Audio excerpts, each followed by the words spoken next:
My daughter was sitting on the floor with a paper plate balanced on her knees while her three cousins sat at the dining table on real chairs, eating off real china, and my sister hadn't even looked up from refilling the gravy boat to notice or to care. "Mia, sweetheart, can you scoot a little? You're blocking the hallway," my sister Caroline said, glancing down at my 7-year-old daughter with the particular distracted irritation of someone addressing a piece of furniture that had been inconveniently placed rather than a child. Mia, who had been quietly eating her turkey and mashed potatoes off a paper plate on the living room floor for the past 20 minutes while her cousins laughed and talked at the actual dining table 15 feet away, scooted over without complaint, the way children do when they've already absorbed, somewhere in their developing understanding of the world, that complaint isn't an option available to them. I stood in the kitchen doorway, holding a serving dish of cranberry sauce I'd made specifically because it was Mia's favorite, watching my daughter eat Thanksgiving dinner on the floor of my sister's living room while her cousins, Caroline's 3 children, ages 5, 8, and 10, sat comfortably at a properly set table that had exactly enough chairs for everyone except, apparently, for Mia. I felt something cold and clarifying settle into my chest, the particular sensation of finally seeing, with complete and undeniable clarity, a pattern I had spent years almost successfully convincing myself I was imagining. Because this wasn't the first time. Wasn't even the 5th time. But it was the first time I let myself fully acknowledge what was actually happening, rather than constructing one more reasonable-sounding explanation for why my daughter, specifically, always seemed to end up without a seat at whatever table my sister was hosting. My name is Hannah.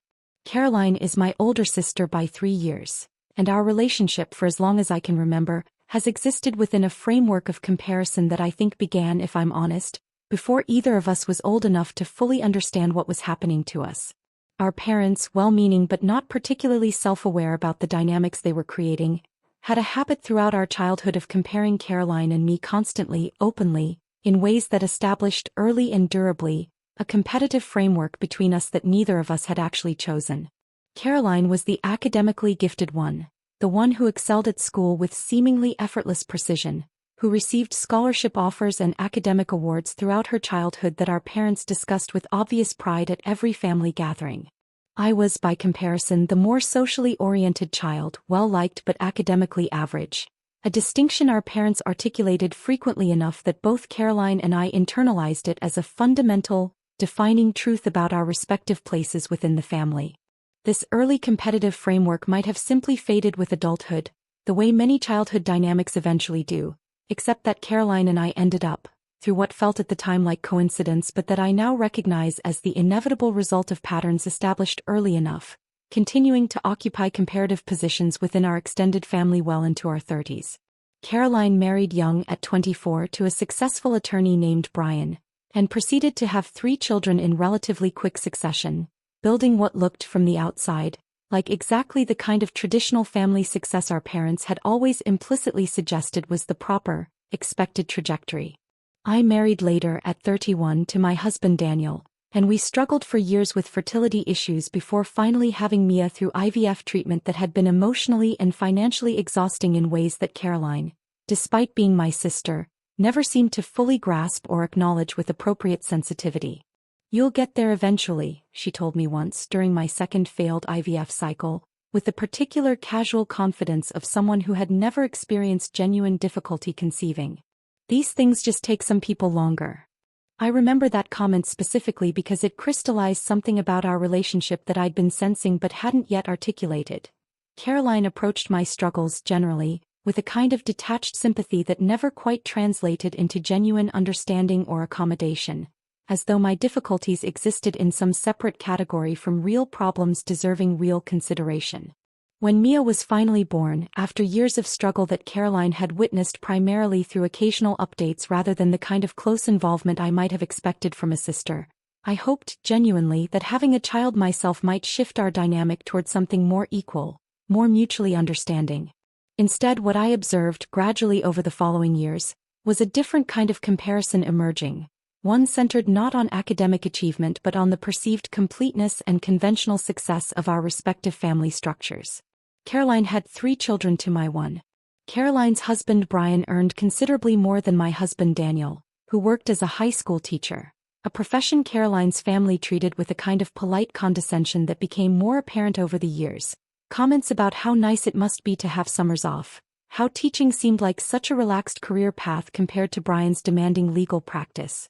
I began noticing, somewhere around Mia's third birthday, a pattern at family gatherings that I initially attributed to simple logistics rather than any deliberate intention.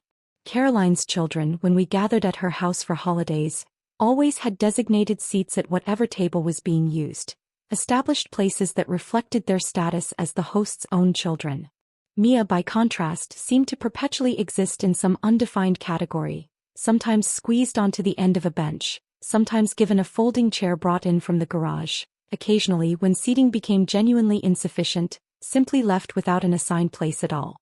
I want to be honest about the gradual nature of my own recognition here, because I think it matters for understanding why I hadn't confronted this pattern earlier, hadn't named it clearly to myself or to Caroline before that specific Thanksgiving when Mia ended up on the floor.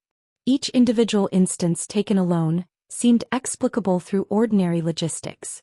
Caroline's dining table seated 8 comfortably, and with 3 children of her own plus our parents, plus me and Daniel and Mia, plus occasionally Brian's parents as well.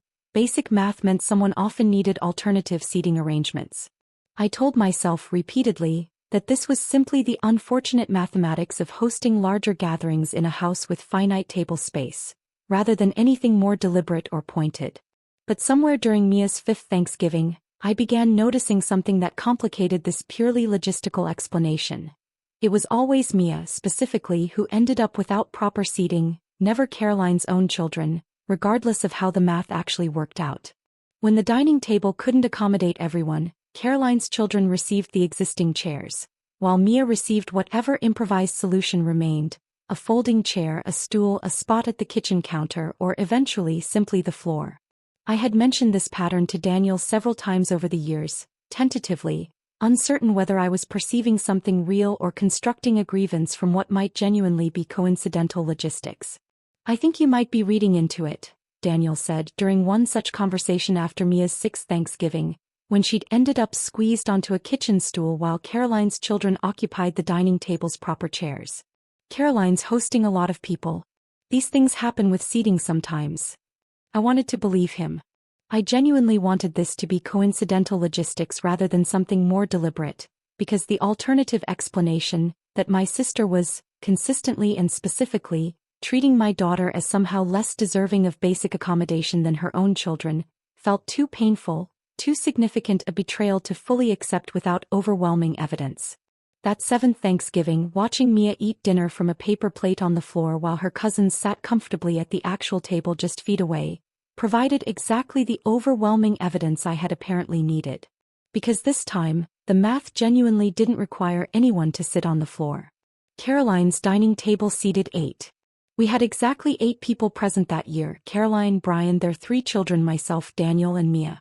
8 people, 8 chairs. A perfect, uncomplicated mathematical match that should have meant everyone, including my daughter, had a proper seat at the table. Instead, I watched Caroline seat her own 3 children at the table immediately upon arrival, then seat herself and Brian, then gesture vaguely toward Daniel and me to find spots wherever works. While somehow, in the process of distributing 8 chairs among 8 people, Mia ended up without any chair at all, relegated to the floor with a paper plate while every actual chair in the dining room was occupied by someone other than her. I stood in that kitchen doorway holding cranberry sauce my daughter loved, watching her eat dinner from the floor while her cousins laughed together at a table that had, mathematically, contained exactly enough seats for everyone present except, specifically, for her. And I understood, with a clarity that felt almost physically jarring after years of constructing alternative explanations, that this had never been about logistics at all.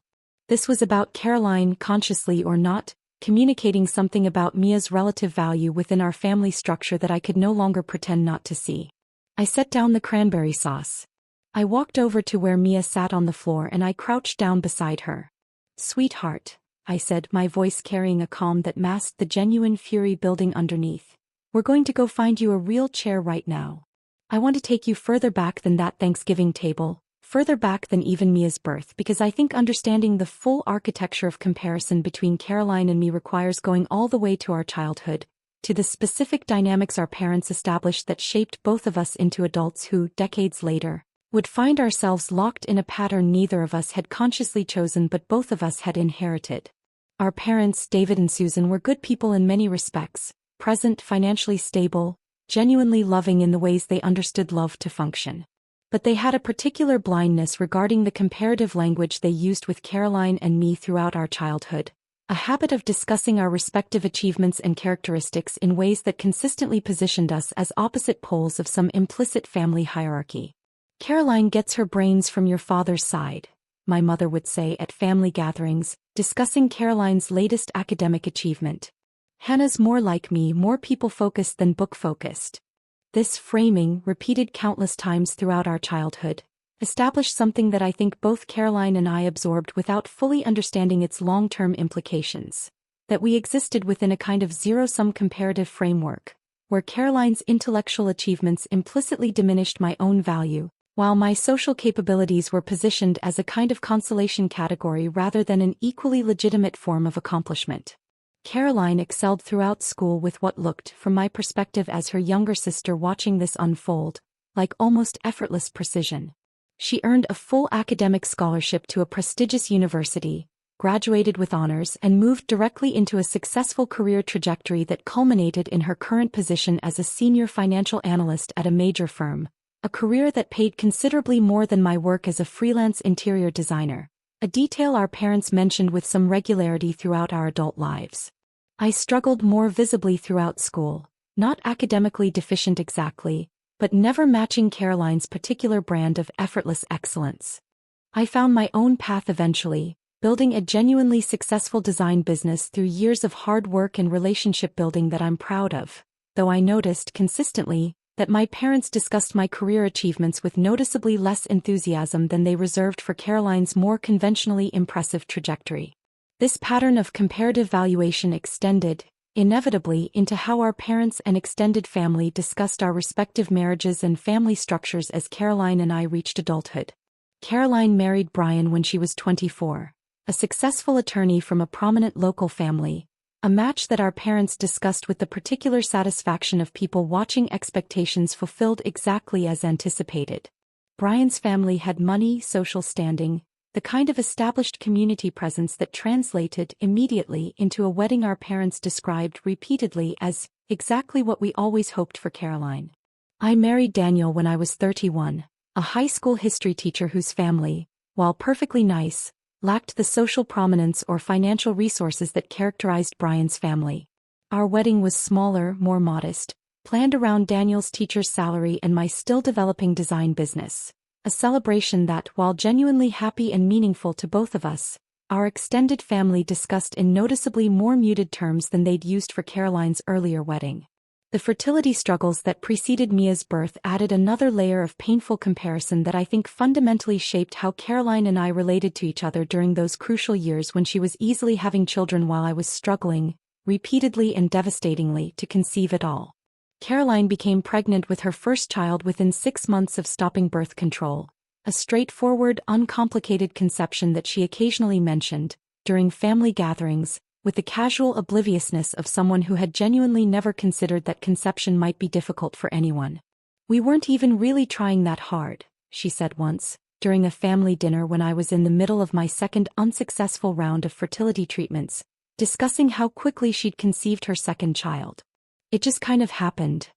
I sat through that conversation, processing both my own private grief about my fertility struggles and a complicated, painful awareness that Caroline, even when not actively trying to be unkind, simply existed within a framework where my difficulties remained largely invisible to her. Unconsidered factors in conversations she conducted with casual confidence about her own straightforward reproductive experiences. By the time Mia was finally born, after years of treatment and 2 devastating miscarriages that Caroline acknowledged with brief, somewhat perfunctory sympathy before moving conversations back toward her own children's milestones and achievements, I think something had already calcified in our relationship that made the subsequent years of seating arrangement slights feel less like isolated incidents and more like the natural continuation of a lifelong pattern. The specific dynamic regarding Mia's treatment at family gatherings, once I started paying careful attention rather than constructing alternative explanations, revealed itself as part of a broader pattern that extended well beyond just dining table seating.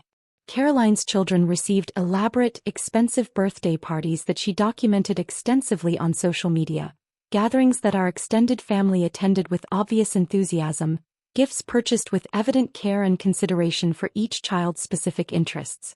Mia's birthday parties, while genuinely happy occasions that Daniel and I planned with our own resources and care, received noticeably less engagement from Caroline and her family, late arrivals, early departures, gifts that occasionally felt like obvious afterthoughts rather than considered choices. When Caroline's children achieved school milestones, academic awards, sports achievements, artistic accomplishments, she shared this news extensively through family group texts and social media, generating enthusiastic responses from our extended family network. When Mia achieved her own milestones, similar accomplishments that I shared with similar pride, the response from Caroline and our extended family carried a noticeably more muted quality, brief acknowledgments rather than the extended enthusiasm reserved for Caroline's children's achievements. I want to be honest about something complicated here. I don't believe Caroline consciously decided at any specific point to treat Mia as less valuable or deserving than her own children. I think what actually happened was more insidious and, in some ways, more difficult to address directly, an unconscious internalization of the same comparative framework our parents had established decades earlier, simply transferred onto the next generation, with Caroline's children occupying the favored position that Caroline herself had occupied throughout our childhood, while Mia, by extension, occupied something closer to the diminished position I had occupied relative to Caroline. This pattern crystallized with particular painful clarity during an incident 18 months before that final Thanksgiving, when Mia was 6 years old and Caroline's youngest, her son Jake, was 5. We were at a family pool party that Caroline was hosting, and both children, along with several cousins, were playing in the shallow end under adult supervision. Jake, in the enthusiastic but uncoordinated way of 5-year-olds, accidentally pushed Mia while reaching for a pool toy, causing her to stumble and scrape her knee against the pool's rough concrete edge. Mia cried, genuinely hurt, blood visible on her scraped knee, and I rushed over to comfort her and assess the injury. Caroline's response, arriving moments after me, was to immediately comfort Jake, who was crying not from any physical injury but from the simple distress of having accidentally hurt his cousin.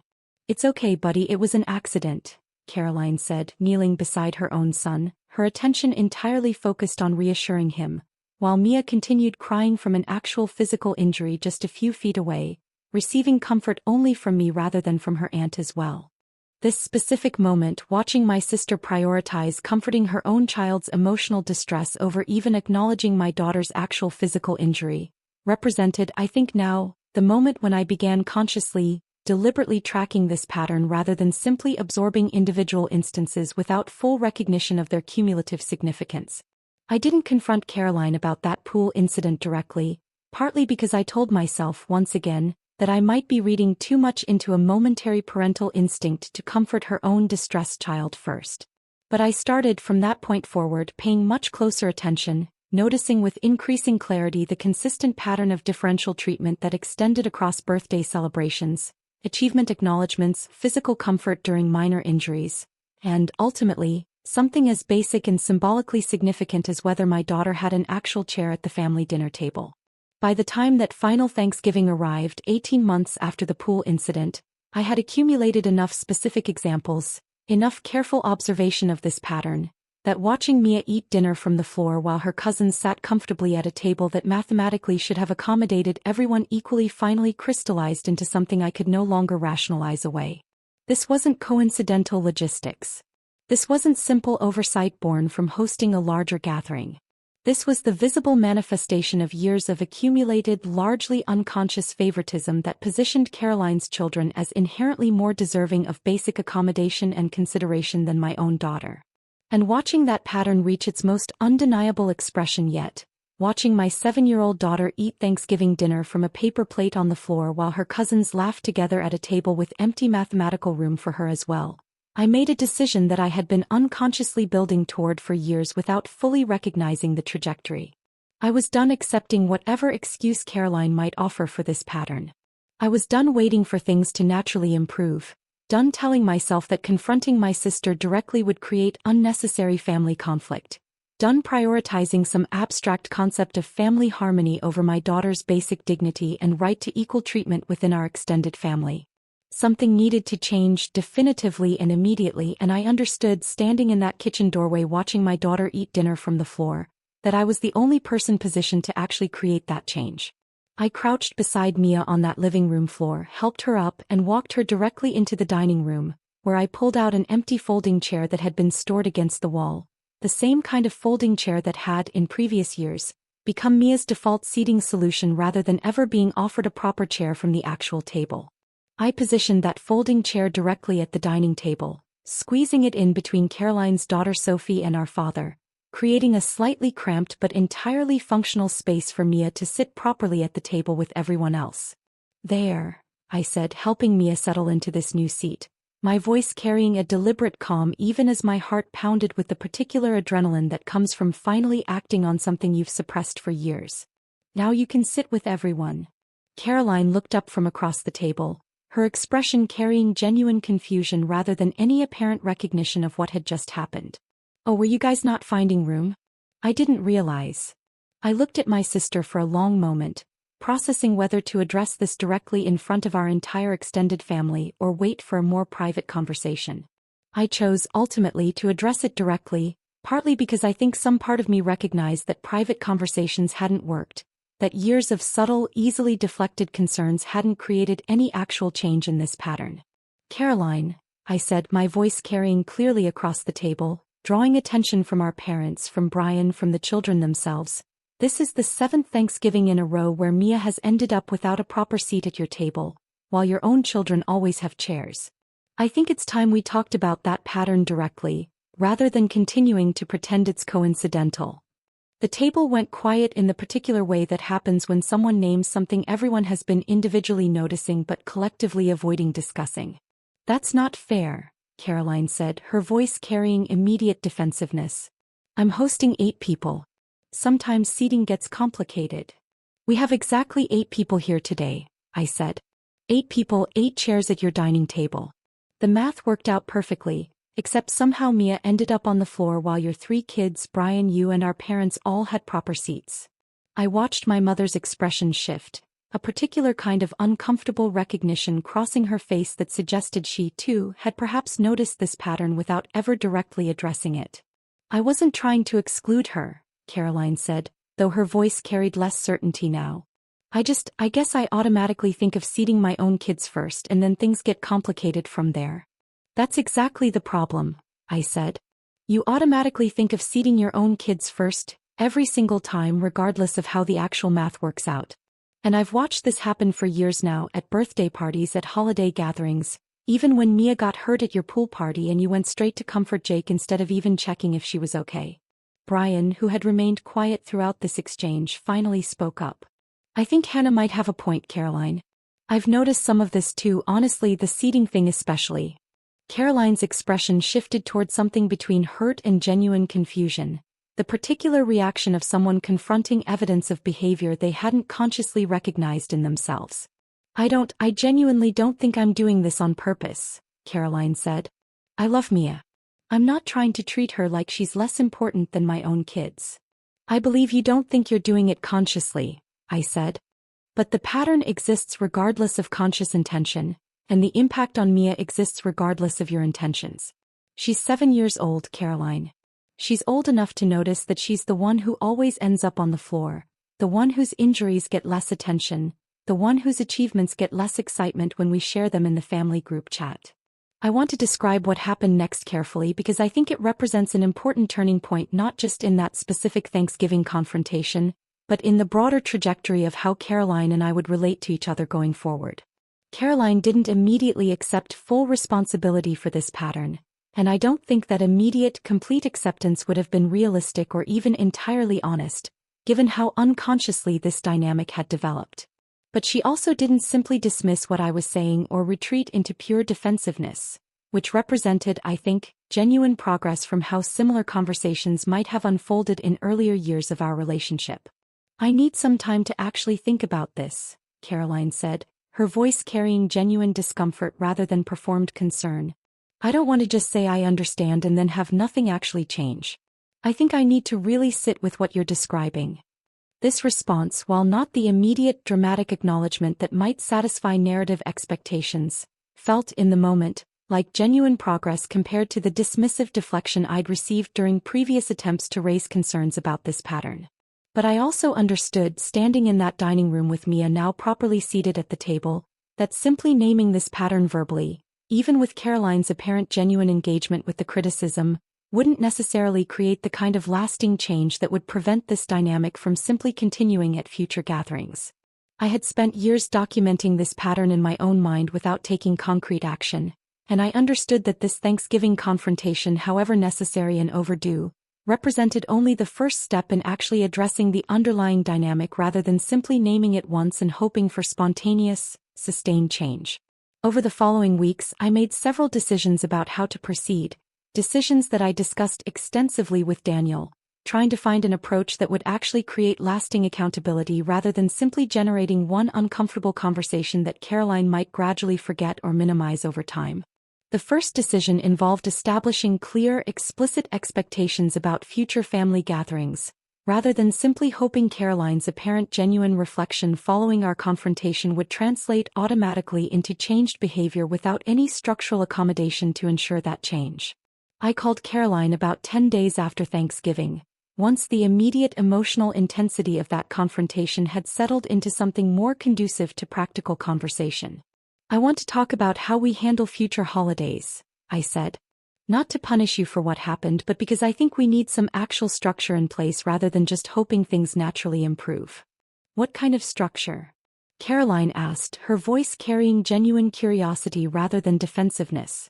"I think going forward, gatherings should rotate between our houses rather than always happening at yours," I said.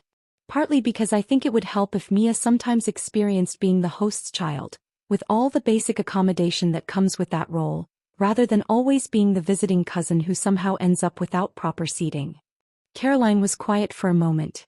"That seems reasonable. Honestly, I think that's a good idea beyond even the seating issue specifically.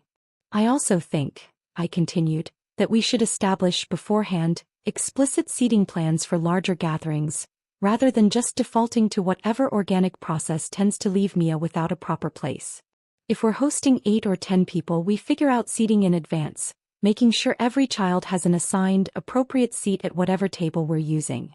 This conversation, while certainly not resolving every dimension of the comparative dynamic that had shaped our relationship since childhood, represented a concrete, practical step toward ensuring that the specific pattern regarding Mia's treatment at family gatherings couldn't simply continue through unconscious default behavior. The first test of this new arrangement came at Christmas, just over a month after that Thanksgiving confrontation, when Daniel and I hosted the family gathering at our own house for the first time in several years. I deliberately set up seating in advance, making sure every child, including Mia, had a proper assigned seat at our dining table, a small act that felt, in the planning, both obviously necessary and somehow still significant given the pattern we'd been addressing. Caroline arrived for that Christmas gathering with a noticeable attentiveness toward Mia that felt different from previous years, asking about her recent school project, complimenting a drawing Mia had made, generally engaging with my daughter in ways that suggested genuine, if perhaps somewhat self-conscious, effort to address the pattern we'd discussed.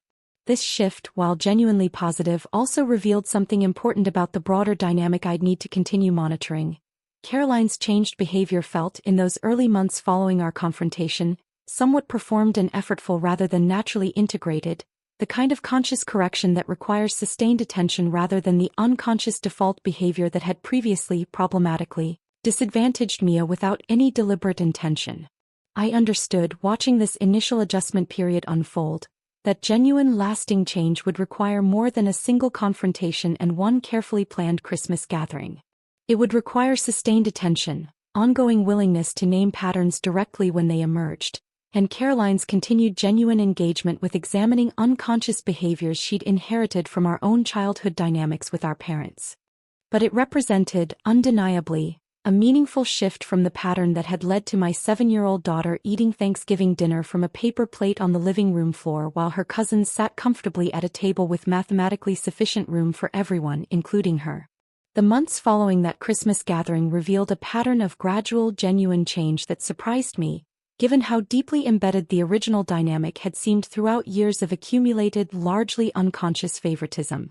Caroline, true to her stated intention of actually examining this pattern rather than simply offering performative acknowledgement, began a process of reflection that occasionally surfaced in conversations between us, revealing layers of self-examination I hadn't necessarily expected from my sister, whose previous approach to family conflict had generally favored deflection over genuine introspection.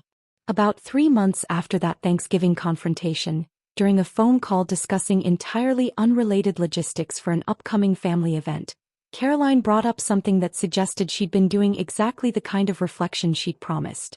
"I've been thinking about why I do this," she said, her voice carrying genuine vulnerability rather than her usual confident certainty. "I think I'm scared, honestly, that if I don't constantly prioritize my own kids, somehow prove how much I love them through these small daily choices, I'm failing them as a mother.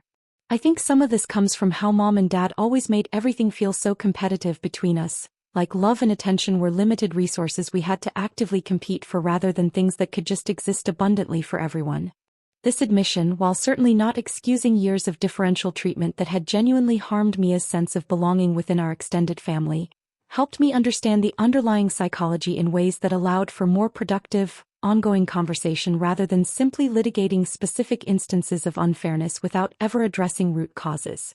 "I think you're right about that competitive framework," I said. "I've been thinking about it too, actually, about how Mom and Dad's comparisons between us probably shaped both of our approaches to parenting in ways we're still working through." This conversation marked a shift in how Caroline and I related to each other more broadly, moving beyond simply addressing the specific seeding pattern toward a more honest examination of the comparative dynamics that had characterized our entire relationship since childhood. I want to be honest about the fact that this transformation wasn't linear or perfectly smooth. There were moments over the following year when old patterns threatened to resurface. A birthday party where Caroline's enthusiasm for her own children's gifts noticeably exceeded her engagement with Mia's. A family group text where she shared extensive details about her son's school achievement while offering only brief acknowledgement of a similar accomplishment Mia had recently achieved. But what changed fundamentally was my own willingness to name these moments directly, immediately, rather than accumulating years of silent observation before finally confronting an overwhelming pattern. "I noticed you got really excited about Jake's science fair project but didn't say much when I mentioned Mia's art show last week," I told Caroline, during a conversation about 2 months after that initial Christmas gathering, naming a specific instance rather than waiting for cumulative evidence to justify a larger confrontation. Caroline's response to this kind of immediate, specific feedback evolved noticeably over time, moving from initial defensiveness toward genuine, if sometimes uncomfortable, acknowledgement and correction. "You're right," she said during that particular conversation. "I think I do that without even noticing. Get more excited about things related to my own kids automatically. I'm sorry. Tell me more about Mia's art show. Actually, I want to hear about it." This pattern of immediate naming followed by genuine correction rather than defensive dismissal characterized our relationship's evolution over the following 2 years in ways that gradually, incrementally, created the kind of lasting structural change that a single dramatic confrontation alone couldn't have accomplished. By the time Mia turned 9, 2 years after that pivotal Thanksgiving, the dynamic between our families had shifted substantially. Caroline made consistent, conscious effort to treat Mia with the same enthusiasm and consideration she extended to her own children, an effort that, while occasionally still requiring deliberate attention rather than purely natural instinct, had become genuinely integrated into how our extended family functioned together. Holiday gatherings, which we now consistently rotated between different family members' homes, included explicit advance planning that ensured every child, regardless of whose house was hosting, received proper, equal accommodation. This structural change, simple as it sounds, represented something significant, an acknowledgement that fairness required deliberate attention rather than simply hoping for naturally equitable outcomes through unconscious default behavior. I think about that particular Thanksgiving often, the specific image of Mia eating dinner from a paper plate on the floor while her cousins sat comfortably at a table that mathematically should have included her as well. I think about how many years I spent constructing reasonable explanations for this pattern before finally allowing myself to see it clearly, name it directly, and demand the kind of concrete change that mere acknowledgement alone couldn't have accomplished. I also think with considerable complexity about my own relationship with Caroline throughout our childhood and into adulthood, the comparative framework our parents established that shaped both of us in ways neither of us had consciously chosen, but that ultimately played out devastatingly in how Caroline treated my daughter during years when I prioritized avoiding family conflict over directly confronting a pattern I had, on some level, recognized far earlier than I allowed myself to fully acknowledge. Mia, now 9 years old, doesn't carry visible scars from those years of differential treatment, the particular resilience of children allowing her to adapt to whatever circumstances surrounded her without the kind of lasting psychological damage that adults sometimes assume children automatically absorb from unfair treatment. But I notice occasionally small moments that suggest she did, in fact, register and internalize something about those years before I finally addressed the pattern directly. "Remember when I used to sit on the floor at Thanksgiving?" she asked me recently with the casual curiosity of a child discussing distant history rather than ongoing trauma. Why did that happen? I considered how to answer this question honestly without burdening my 9-year-old daughter with the full complexity of adult sibling dynamics and inherited comparative frameworks. I think Aunt Caroline didn't always think carefully enough about making sure everyone had a proper seat, I said. Sometimes adults make mistakes without really meaning to hurt anyone, but that doesn't mean those mistakes don't matter, or that we shouldn't fix them once we notice them. "Well, I always have a chair now," Mia said, with the particular satisfied simplicity of a child who has experienced a problem being resolved and has moved forward without excessive dwelling on past unfairness. This conversation, brief and uncomplicated as it was, represented something significant to me. Evidence that the structural changes Caroline and I had implemented over the previous 2 years had created genuine, lasting security for Mia, regardless of whatever complicated adult dynamics had originally caused the problem. Caroline and I discussed, eventually about a year and a half after that original confrontation, the broader pattern of comparison that had characterized our relationship since childhood, a conversation that felt, in many ways, more significant than even the original Thanksgiving confrontation itself, because it addressed root causes rather than simply specific symptoms. "I think we've spent our entire lives competing for something that was never actually scarce," Caroline said, during this conversation, her voice carrying genuine reflection rather than defensive justification. "Mom and Dad made it feel like there wasn't enough love or attention or pride to go around, like one of us succeeding somehow diminished the other. And I think I carried that framework into how I treated our kids, without even realizing I was doing it. I think I did something similar," I said, just from the opposite position.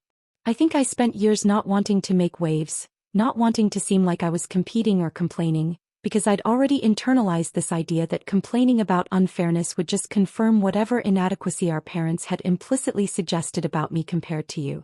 This conversation and others like it that followed over subsequent months helped both Caroline and me develop a more nuanced, compassionate understanding of how our shared childhood had shaped patterns we'd unconsciously carried into our adult relationships with each other and with our own children. I don't want to suggest that our relationship became perfectly equal or entirely free from occasional friction following these conversations and structural changes. Sibling relationships, particularly ones shaped by decades of comparative family dynamics, rarely transform into uncomplicated harmony through a single confrontation or even a series of honest conversations. But what genuinely changed in ways that mattered enormously for Mia's daily experience within our extended family was the establishment of concrete accountability structures, explicit seating arrangements, immediate naming of differential treatment when it occurred, rotating hosting responsibilities that ensured no single family's children perpetually occupied the host's child position with its accompanying advantages. I think about that Thanksgiving often, not with the bitter resentment I might have expected to carry, but with a kind of complicated gratitude for the clarity it ultimately provided.